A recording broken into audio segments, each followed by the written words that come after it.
Hello, campers. Grab your marshmallows and gather around the true crime campfire. We're your camp counselors. I'm Katie. And I'm Whitney. And we're here to tell you a true story that is way stranger than fiction. We're roasting murderers and marshmallows around the true crime campfire.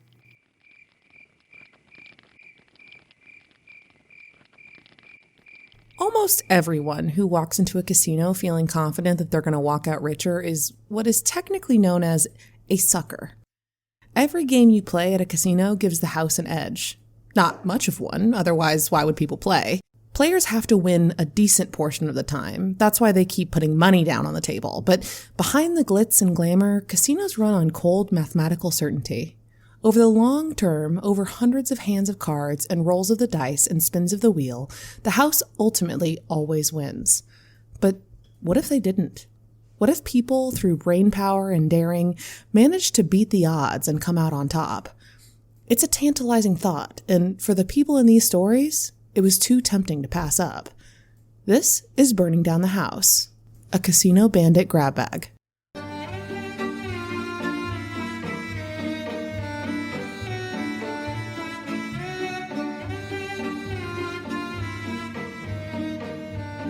So, campers, for this one, we're going to mostly be in Sin City, Las Vegas, Nevada, where millions of people have gone to try and score big with cards, roulette wheels, or dice. We've got 3 stories for you about people who tried their best to put one over on the house, and we're going to start with the famous MIT blackjack team. Now, blackjack in one form or another has been around for at least 500 years, and probably a lot longer, and human nature being what it is, you have to think that some form of card counting has been around nearly as long.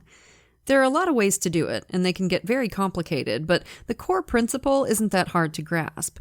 If you can keep track of the cards that have already been played, you should have some idea of the composition of the remaining unplayed deck, whether it's mostly high cards or low cards. By the rules, the dealer has to draw if their hand is less than 17, so unlike players, they're forced to draw on uncomfortable hands, like say 15 or 16, where there's a really high chance of going over 21. What this means is that if the unplayed deck is mostly low cards, that benefits the dealer.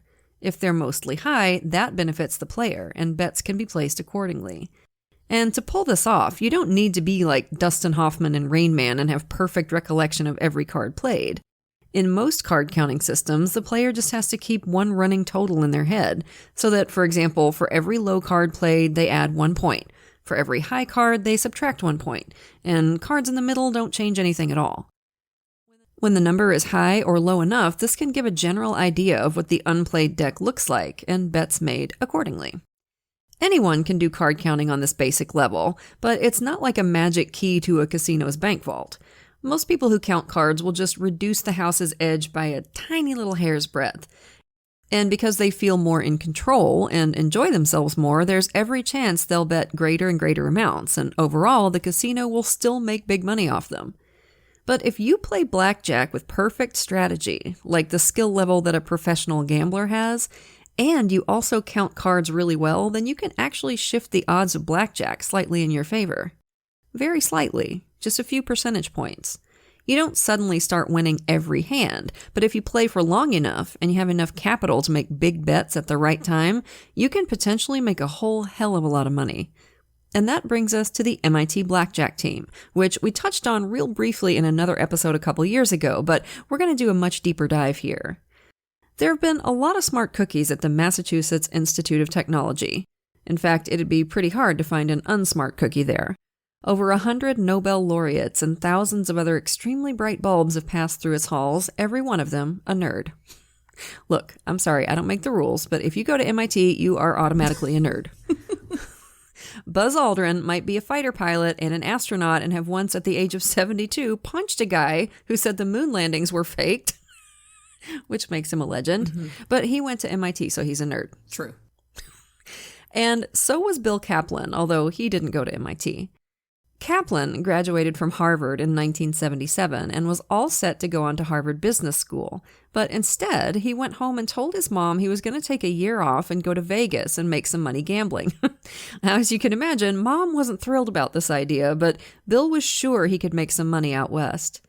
In the 50s and 60s, a few mathematicians had taken a serious look at blackjack and developed card-counting-based strategies that, in theory, tipped the long-term odds a hair in the player's favor.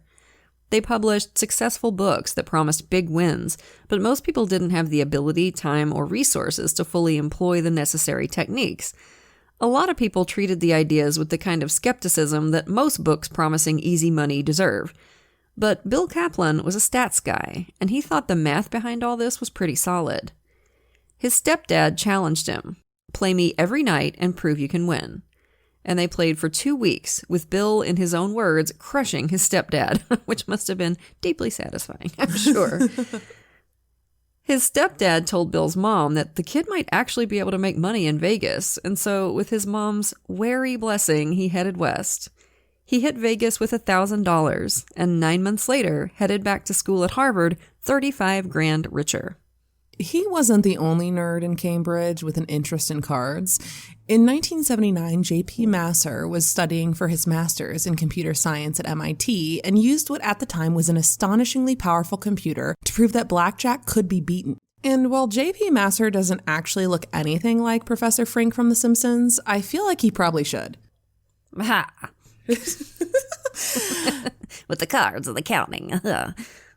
After that, Masser ran a class for blackjack at MIT, and at the end of 1979, he and some friends and students flew down to Atlantic City to try it and put his theories into practice.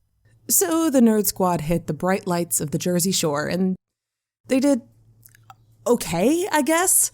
5 months later, after frequent weekend trips, the group had won around 4 times their original capital. If you visit a casino for fun and you walk out with more in your pockets than you walked in with, you're going to be over the moon and start feeling like you're kind of a big deal. But this crew had invested months of time and intense effort, and at the end of it, they were headed home with less money than if they'd just stayed in Massachusetts and got a weekend job at Dunkin' Donuts. Cambridge is a small and very brainy city. Harvard and MIT sit barely a mile apart along Massachusetts Avenue, and when J.P. Masser went home with his tail at least partway between his legs, he went out to eat at a Chinese restaurant and happened to overhear Bill Kaplan talking to some buddies about his profitable blackjack adventures out in Vegas. Masser introduced himself and asked Kaplan if he'd come down to Atlantic City to watch his crew play and see if he could give them any advice. Kaplan agreed. He'd been part of a Vegas-based blackjack team throughout his post-grad work, but they'd recently gotten burnt out and split up. Having someone show up and basically offer him a new team was a lucky break, so he flew down to Jersey with Masser's nerd crew. They were kind of a mess. Each person had their own counting system, which were all overcomplicated in a way that theoretically improved their odds of winning even further. In theory. In practice, the players made so many mistakes that it negated any advantage they gained. A good card counting strategy is simple, something you can do quickly and easily under pressure. Typical nerd hubris, but I'm a genius. It has to be complex. No one else, no normies could possibly understand my strategy. Keep it simple, stupid. Mm-hmm. Back in Cambridge, Kaplan gave Masser his report and said he'd be willing to manage the new blackjack team, but only if they let him put his business school brain to work. There would be strict training. Everyone would have to use the same systems for counting and betting. Players would have to keep exact records of everything they did in the casinos. Before a player was approved to play, they'd have to go through a checkout test. The team would dress up an MIT classroom to kind of look like a casino, and the player would have to bet successfully while people milled around, talking and laughing, jostling them, interrupting them, and with all kinds of lights and noises in the background, including an air horn. In 1980, when Kaplan thought they were ready, 10 players hit the casinos, with an investment stake of $89,000 gathered from amongst themselves and from outside investors. That's about $340,000 today. In the prospectus he'd shown investors, Kaplan had projected hourly profits of $170. After the team's first 10-week run, they doubled the original stake and made profits of $162 every hour. Pretty much right on the nose of the prediction. Most of the players were undergrads, and their take-home was about $80 an hour, about $300 in today's money. With success like that, it wasn't all that hard to find new investors, and throughout the 80s, the MIT team tore things up on the casino scene. In the latter half of the decade, though, they worked without Bill Kaplan. He'd been winning big bucks from casinos since 1977, and he was banned from playing in most of them. If he even set foot inside a casino, staff would follow him around to try and ID the members of his team. He backed out and started applying his stats know-how to the real estate world instead, where he continued to make gobs of money.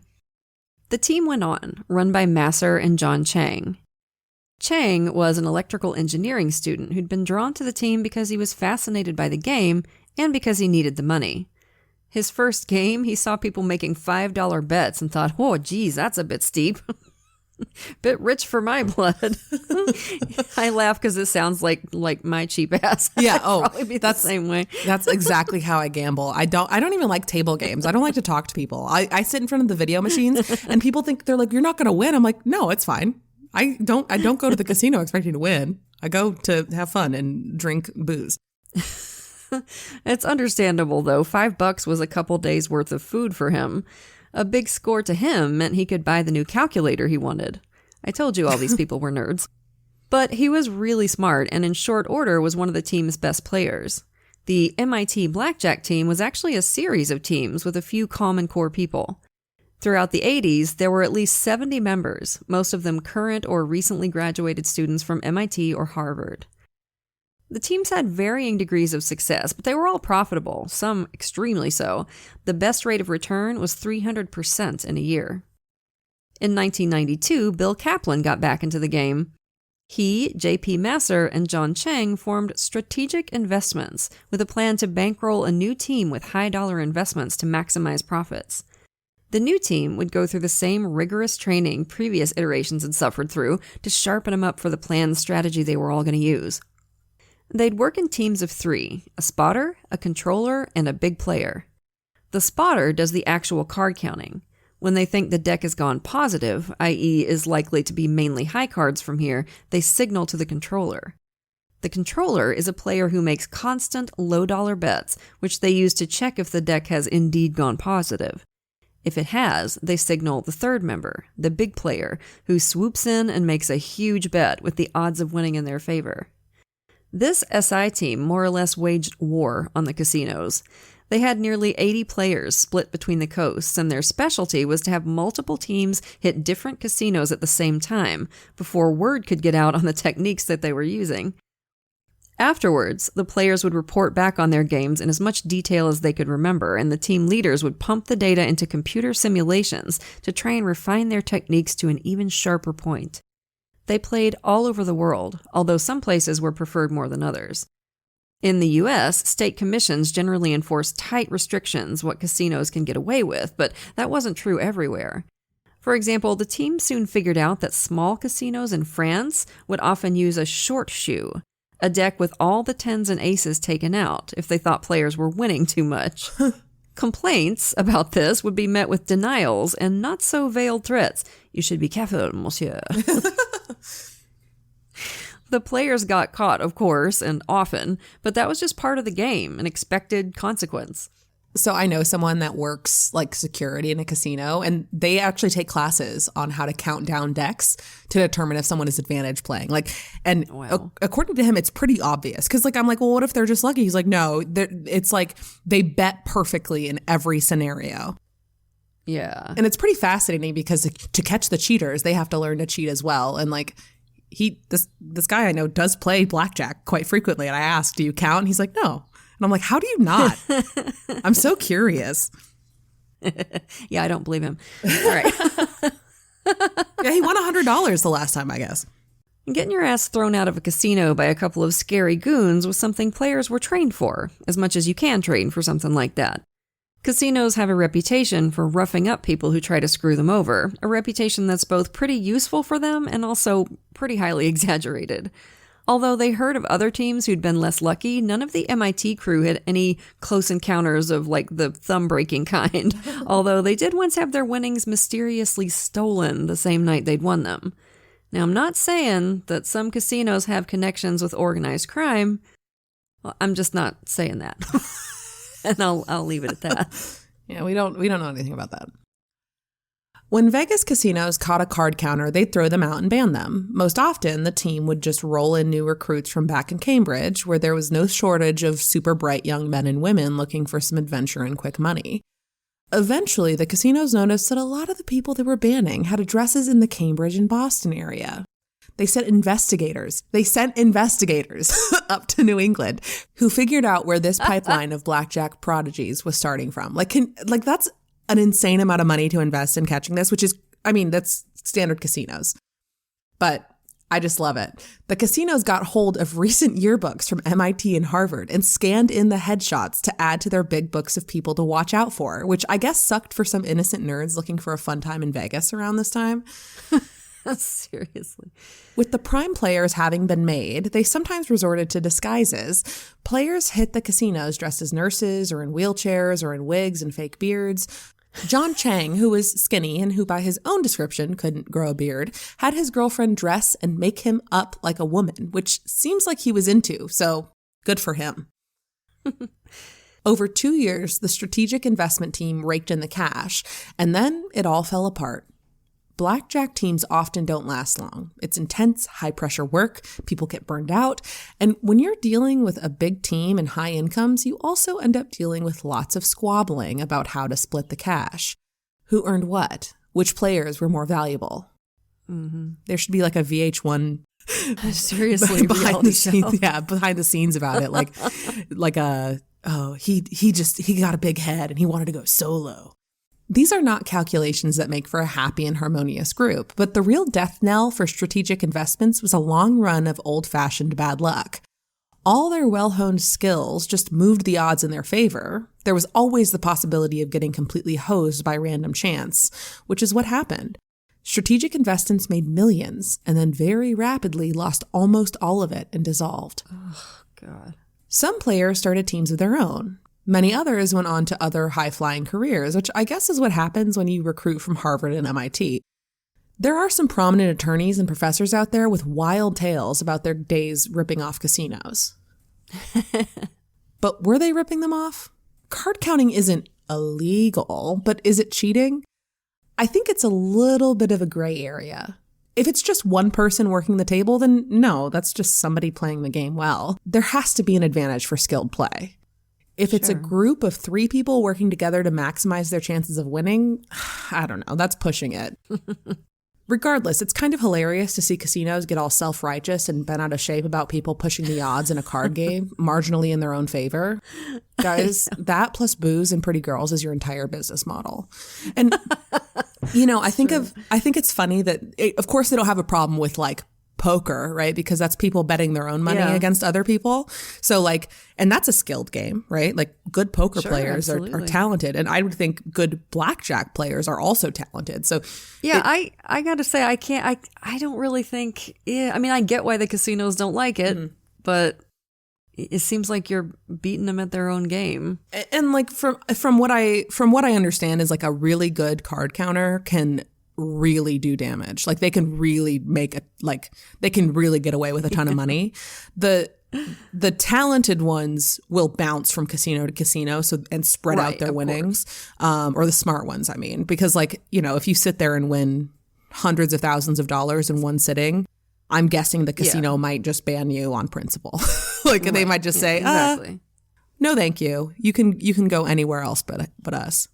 And they talk to each other. I don't know if you know that. Of course. I'm sure. They share info. So stay frosty, folks.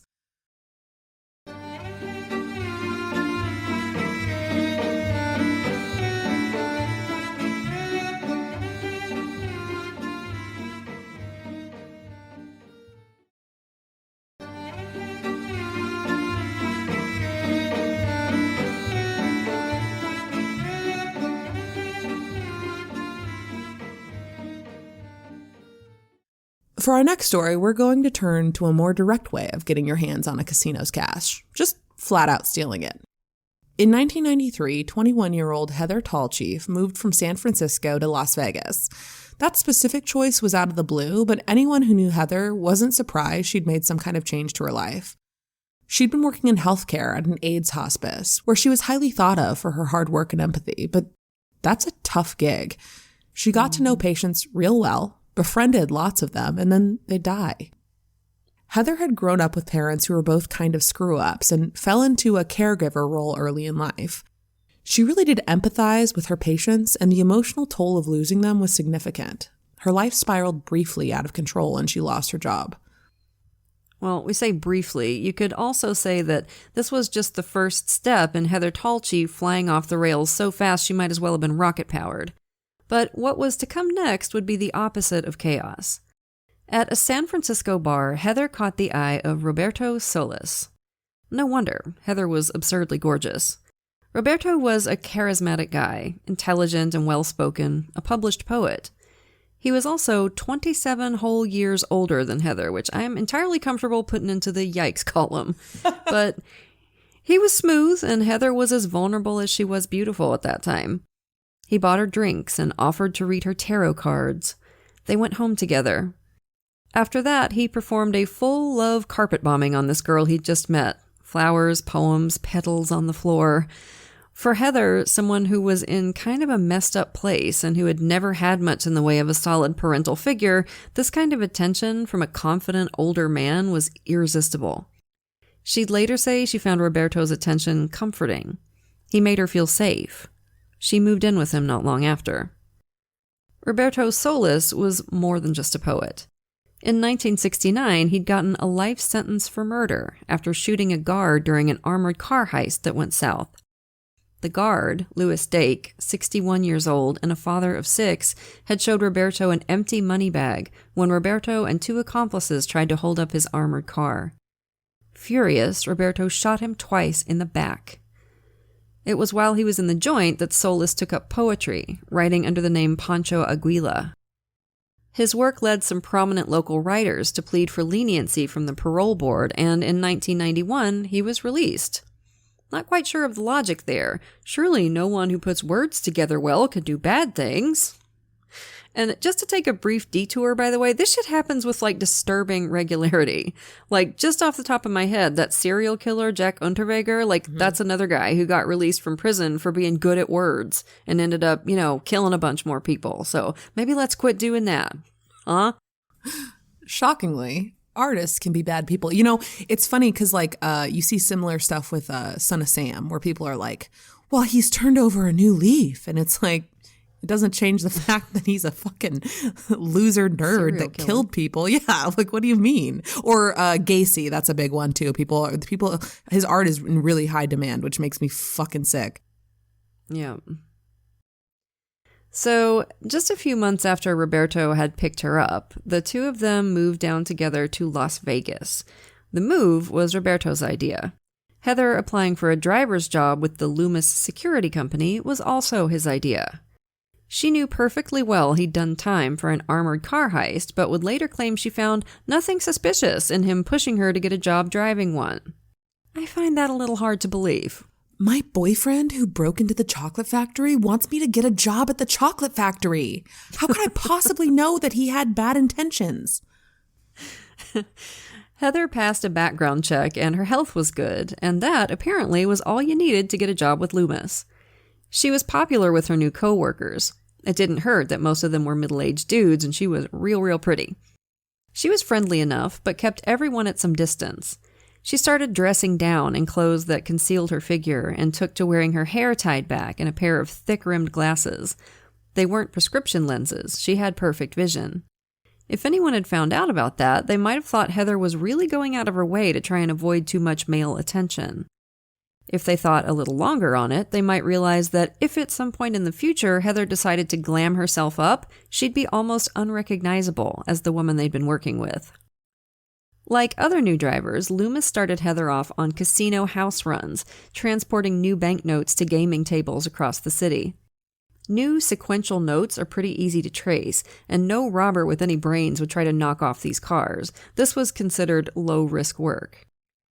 Heather was described as an ideal employee, really smart and always diligent and punctual. Her employers started to think they really lucked out in hiring her. This was a young woman who could really go places in their organization. By September, she was promoted to riskier work, ATM runs. 5 days a week, she and 2 armed colleagues would drive millions of dollars over to the Vegas Strip. On the morning of Friday, October 1st, 1993, Heather and her 2 colleagues, Scott and Steve, started their day, with Heather behind the wheel. The only unusual thing about Heather was her footwear. She usually wore sturdy boots, a sensible choice for somebody who'll be driving all day, but this morning she had on kind of fancy dress shoes. Her colleagues didn't think much of it, figuring she was going to go right out to dinner after work or something like that. Fridays were when they delivered most money to the Strip. Weekends were always the busiest time in Vegas, and the banks and casinos wanted their ATMs crammed full. So Fridays were long days for people delivering the cash, and October 1st especially. This was one of the changeover days when resorts shifted from one convention to another. Lots of people checking in and checking out and heavy traffic on all the roads. Their first stop at 8 a.m. was the Circus Casino. Scott and Steve manhandled the heavy money containers out of the back of the truck, then locked the doors and banged on the side to let Heather know they were out. Because it was changeover day, there was nowhere to park out front, so Heather would just drive around the back of the casino and wait till it was time to come pick them up. Ideally, this should be in a couple hours, with Scott and Steve going from one ATM to the next, filling them up before heading to the exit. But when they got to the exit, Heather and her truck weren't there. They waited a little while. This was the kind of thing they were supposed to report immediately, but everyone liked Heather, and they didn't want to get her in trouble. Maybe she'd just gotten caught in traffic. But after a couple more minutes, their thoughts started turning to darker possibilities. Maybe Heather had been in a bad wreck. Maybe she'd been held up at gunpoint, a scenario that had recently happened to a driver in New York, and everyone who worked for Loomis had heard about it. They called home base, who sent a second truck to pick them up and comb the streets nearby, looking for Heather. Soon the police were looking for her too, but with no success. There was no GPS in 1993. The only connection they had with the truck was radio, and no one was picking up. Heather, the Loomis truck, and around $3 million in unmarked bills had vanished. Security footage from the casino showed Heather driving the truck away. No gunman, no one else in the cab. She'd taken the truck herself. As soon as they realized it was Heather who'd stolen the money, investigators figured there must be someone else involved. 21-year-olds with no criminal records don't usually jump right into a multi-million-dollar heist. Right. They descended on the apartment Heather shared with her boyfriend, Gabriel Suave. Gabriel Suave. Ooh, boy. It's getting a little hot in here, isn't it, ladies? Yeah, I don't know anything about his poetry, but you gotta give Roberto Salas some points for that pseudonym. The great poet, Gabriel Suave. His shirts are always unbuttoned, his chest perfectly oiled, and he makes women swoon for sport. He's literally surrounded by a visible cloud of cologne. You can get pregnant just by looking at him, just by making eye contact. It's like the perfect dusting of chest hair, too. And oh yeah, he's wearing, for some reason, like a peasant shirt with like wide sleeves. Not in style anymore, but he's wearing it. Oof.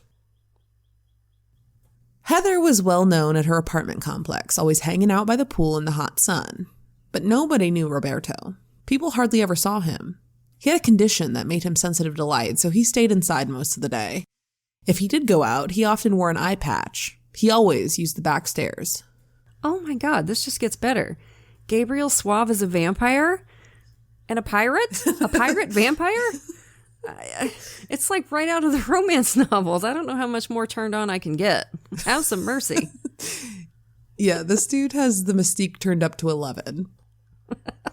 Like any good vampire, pirate, vampire, he just kind of lurked around the place like a ghost. Of course, ghosts don't leave fingerprints, and Roberto Salas did, and soon investigators knew they were dealing with a dangerous dude, despite his poetic soul or whatever. But that didn't help much in finding him. Beyond the fingerprints, there wasn't much in the way of clues in the apartment. Roberto and Heather had clearly expected the police to be there soon. Heather had left a letter addressed to her mom on the table, assuming the cops would find it. The FBI moved in to help with the investigation, and leads started cropping up. Roberto had told people in the neighborhood that he and Heather were thinking of moving to Mexico, and had even given them business cards with addresses down there and in San Diego. Travel records showed he and Heather had visited Mexico just before she'd gotten her job at Loomis. Had they flown south of the border? But it turned out the addresses on the business cards were fake, and investigators soon decided that Roberto had set up the whole Mexico angle to lead them down the wrong path and buy them a little more time.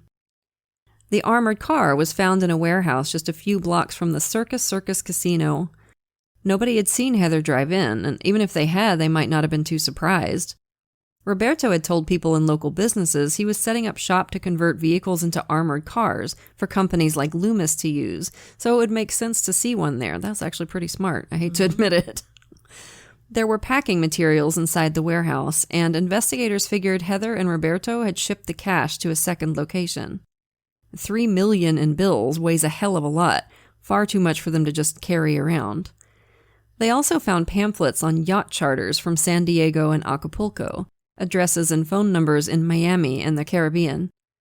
The Miami address led them to a post office box with fake Surinamese passports for Heather and Roberto, or rather Nicole Marie Rager and Joseph Anthony Panura.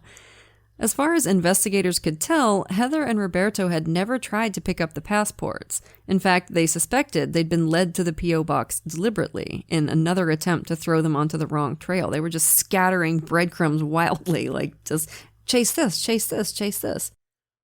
There was just one more lead. Just past 11 a.m. on October 1st, a couple hours after Heather had driven the armored car away, an odd couple arrived at the Vegas airport for a chartered private flight to Denver. A doctor, an older man, pushed a wheelchair in which sat what appeared to be a very sick elderly woman. They only had 3 small suitcases with them, which didn't have to go through any security checks. If you've only flown in the post-9/11 world, it's hard to explain just how loosey-goosey security was on domestic flights before then, especially for private planes. This couple were already pretty memorable, and only got more so when the plane landed at Denver and the pilots saw the supposed invalid old lady just trot down the stairs and jog to a waiting limousine with her doctor hurrying along behind with the wheelchair. This, of course, was Heather and Roberto in cunning disguises. Investigators soon traced them to a Denver motel room that Heather had rented the previous week, but they'd checked out the same day of the robbery, not long after the plane landed. All that was left there was the wheelchair. And after that, well, investigators had no idea. Heather, Roberto, and $3 million had vanished. Time passed, and investigators grew more concerned, both that they'd never find the money, and also for Heather's safety. They had no idea whether she knew she was on the run with a convicted murderer, and there was real concern that now that he'd used her to get the money, Roberto would just kill her so that he could keep it all for himself. One investigator said he thought she was shark bait. Years passed. Heather and Roberto rose on the FBI's most wanted lists, with Heather at one point being number 3 on the list, making her, for a while, the most wanted woman in America. The case was featured on America's Most Wanted, Unsolved Mysteries, and Dateline, the kind of media barrage that often shakes loose some leads, but all investigators heard were crickets. Roberto Solis had started prepping and convincing Heather to help him in a heist almost as soon as they hooked up. We've seen a million times just how quickly a new love interest can convince somebody, especially a vulnerable person, to do stuff they would never even have imagined doing before. Just weeks after they got together, Roberto had Heather applying for fake IDs and passports, using techniques he'd learned from every 90s scumbag's favorite reading material, Soldier of Fortune magazine. Oh it pops up all the time. Here it is again. By the start of 1993, she had driver's licenses for 12 different countries. Roberto had convinced her to move to Vegas by telling her he had a surefire way to beat the odds in the casinos. Hey, maybe he counted cards. I'm sure a tarot reading murderer/poet would have fit in great with all the MIT math nerds. Before Roberto made his inevitable fortune, Heather would have to work to make him some money, and hey, look, he happened to have this job application from Loomis for her to fill out. After Denver, Heather and Roberto had flown to Miami, and then to the Caribbean island of St. Martin, traveling on fake passports. St. Martin is part of the Netherlands, and from there it was relatively straightforward to move to Amsterdam, where they settled down. Not for long, though. Heather was soon pregnant and gave birth to their son, Dylan. Roberto had already started showing his true colors as a piece of shit, surprise, surprise, and their relationship was abusive. He moved other women in with them and then got all dismissive and superior when Heather wasn't cool with this. You just gotta open your mind. You gotta. Monogamy is so unnatural, Heather. Jealousy is an unhealthy emotion. Like, I can just hear him. I can just hear him in my head. I can too. And all of this just got worse when Dylan was born. Get out of town. I figured a new baby would magically fix everything. I know, I'm as confused as you are. A couple months after Dylan's birth, Heather wanted out. She took her young son and a little bit of the heist money and walked out. She didn't take much at all. Either she didn't care about the money or she was scared to try and take more from Roberto. So there she was, a young woman with an infant child, one of the most wanted women in the world, homeless, nearly broke, living under a false identity in a foreign country. She turned to sex work for a while, then found a gig as a hotel maid. In both jobs, she tried to avoid Americans in case they recognized her. She soon got a fake British passport and started going by the name Donna Marie Eaton, English accent and all.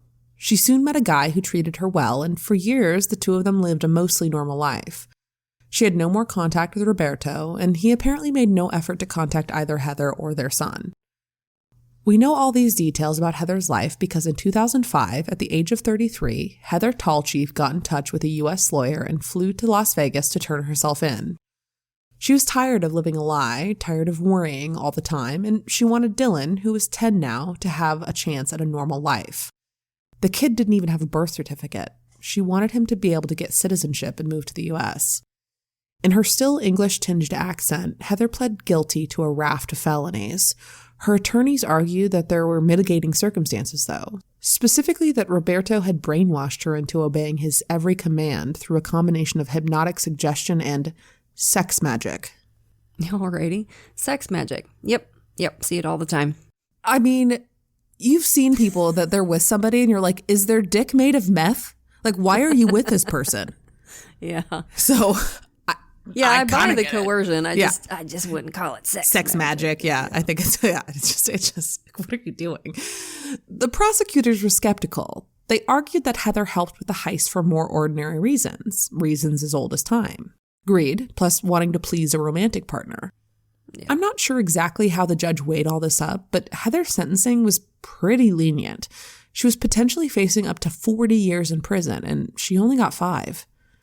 5 years in prison is obviously not easy, but in 2010, Heather Tallchief was released while she was still in her 30s, which isn't bad for somebody who was once the most wanted woman in America. For sure. She's working in healthcare again and slowly, very slowly paying back the $3 million, one small installment at a time. She's close to Dylan, who's also in the U.S. now and apparently working in the music business. The Netflix show Heist did a couple episodes about Heather and Roberto a few years ago, which were built around a long interview with Heather, although she requested that an actress read her words because she didn't want to blow up her career, which is understandable. It's fascinating stuff, but although Roberto Solis was clearly the driving force behind the heist, Heather was an astonishingly effective chameleon for years. I wouldn't necessarily take her word as gospel, and I wouldn't leave her alone near my wallet, either. As for Roberto Solis, he was never caught, and the stolen money was never recovered, which is infuriating. He'd be pushing 80 years old now if he's still alive, about which Heather, for one, has doubts. $3 million, 6.5 in today's money, can keep you living large for a long time if you're careful. But of course, Roberto wasn't careful. 2 armored car heists in a lifetime is 2 more than a careful person tends to try, so I'm guessing he burned through it all pretty fast. What happened next, we're probably never going to know. And to wrap up this episode, we're going to take a quick trip back to nerds of the 1970s. A couple of physics grad students in Santa Cruz, Doyne Farmer and Norm Packard, dreamed of forming a science commune. Like we said, this was the 70s. But starting a science commune, whatever the shit that is, takes money, which they didn't have. So they chose to do what any bright kid needing some quick money would do. They'd invent a computer that let them cheat at roulette. I just love these guys. The idea was to roughly predict where a roulette ball would land based on measuring the velocity of the wheel and the ball, which could be determined with 2 simple inputs, activated every time the ball and one part of the wheel passed a specific point. You can see how that might work. I mean, I get it. A purpose-built, hand-coded computer, the first wearable digital computer in the world, would signal its prediction via a small vibrating pad in time for bets to be placed. The initial plan was for the computer to be hidden in the armpit, but that came with all kinds of problems, and I'm guessing would involve the wearer flapping their arms like a seagull to trigger the inputs, which is not exactly inconspicuous. Like, what are you doing, sir? Nothing. Just trying to dry my armpits off a little. So instead, they made a computer that could fit in the sole of a shoe, with triggers attached to the big toes and the vibrating pads stuck to the left side of the leg. To check their creation out, Farmer bought a roulette wheel and set it up in his garage. And it worked. The computer couldn't predict which number the ball would land on, of course. That's impossible, but it didn't have to predict that. Even removing a small section of the wheel from the likely landing points could tip the odds in your favor. And just like in card counting, that doesn't mean you're going to win every time, but if you play long enough, you'll make a profit. Farmer and Packer didn't make a profit, though. The shoe computer, a genuine breakthrough that's now in a museum, was temperamental, and the kids got nervous about what the casinos would do to them if they got caught. They sweated, which didn't help the computer at all. After a few exciting but frustrating casino trips, they called it quits. Farmer later recalled that he made almost enough money to pay for the roulette wheel he'd bought to test the gear. Womp womp. Still cool though, you know? Sometimes it's more about the challenge, I guess. The dream. Now, go out there and get 'em, folks. We believe in you. Watch your kneecaps. So, those were some wild ones, right, campers? You know, we'll have another one for you next week. But for now, lock your doors, light your lights, and stay safe until we get together again around the True Crime Campfire. And as always, we want to send a grateful shout out to a few of our lovely patrons. Thank you so much to Stephalovagus, Kristen, Steph, Alexa, Elizabeth, Bria, Sam, and Barbara. We appreciate y'all to the moon and back. And if you're not yet a patron, you're missing out. Patrons of our show get every episode ad-free, at least a day early, sometimes even 2, plus tons of extra content, like patrons-only episodes and hilarious post-show discussions. And once you hit the $5 and up categories, you get even more cool stuff. A free sticker at $5, a rad enamel pin while supplies last at $10, virtual events with Katie and me, and we're always looking for new stuff to do for you. So if you can, come join us at patreon.com/truecrimecampfire. For great TCC merch, including some awesome Pride merch, visit the True Crime Campfire store at spreadshirt.com and check out our website at truecrimecampfirepod.com.